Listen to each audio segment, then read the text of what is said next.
Hello, today I will walk you through the setup of your mobile weather with the Universal CAN Controller 2 using your John Deere Gen4 display. We will start by clicking on the Isobus VT and then the menu button, and then we'll scroll down to our Universal CAN Controller.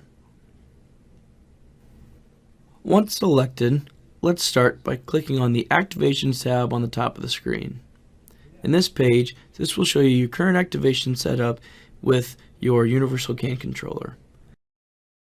Under the Diagnostics tab, we can see the current versions of our hardware and software. Back in the Profile tab, let's go ahead and select where it says Profile MW just to make sure we are on the profile of our mobile weather. Now let's click the Edit button next to it, where we can edit the name of our profile. This page will allow us to select the feature which we will need in order to complete the task in this profile. The next page will allow us to do things such as set up an alarm for the mast in folding positions while applying and the mast up while transporting. On the next page we can set up more alarms such as the wind speed alarm and the wind direction alarm, in which we will get a notification if the wind speed is too high or too low for our application. The next page will allow us to set more alarms for our high temperatures and our low temperatures during application, as well as the delta T range.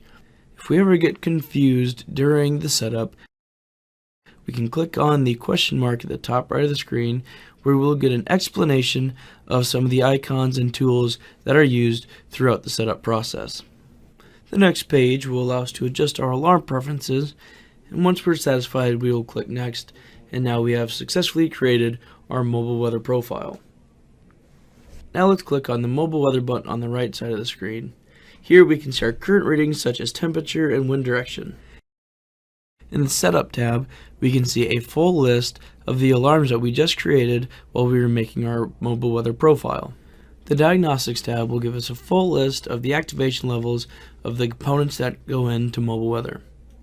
Thank you for watching this video on mobile weather.